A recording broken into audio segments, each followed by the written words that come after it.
Et lors du voyage chamanique en lui-même, tu dis que tu as des informations. Oui. Peux-tu nous parler de comment viennent ces informations? Lorsque je fais le voyage, donc je me mets dans un état modifié de conscience, donc souvent je suis allongé, mais je peux aussi être debout, je peux être en train de jouer du tambour, voilà. Il y a cet état qui apparaît. Je rejoins mes alliés, hein, donc c'est aussi bien des animaux que des plantes, je rejoins mes alliés, je présente mon intention, et puis les choses apparaissent, les choses apparaissent, donc je décide de rien, c'est-à-dire la situation apparaît, donc la personne, je la retrouve dans une cour par exemple, ou au milieu des arbres, et puis je comprends qu'il se passe quelque chose, qu'elle est accrochée à des liens, en même temps que je vois les liens, je comprends que quelqu'un les tient, et je comprends qu'il va falloir que je la détache, mais qu'elle est peut-être pas encore prête, voilà. Les infos viennent en même temps que l'action. Il n'y a pas de préméditation, il n'y a pas de oh je vais faire ci, je vais faire ça. Je décide de rien du tout. Les choses apparaissent à ce moment-là. Un peu comme quand, je sais pas, tu te balades dans la forêt.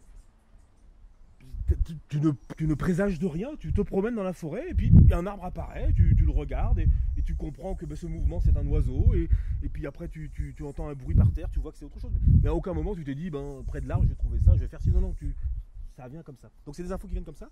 Des fois elles sont visuelles, des fois elles sont auditives. J'entends des phrases qui me disent voilà, il faut aider. Donc je répète la phrase précisément pour la personne parce que c'est un sens précis pour elle, hein, même si pour moi ça reste des fois énigmatique.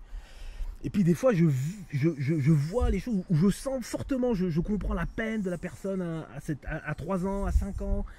Donc après je le décris, je dis voilà, la personne était serrée, mais elle n'avait pas peur, mais elle était coincée, mais elle gardait l'espoir. Ouais.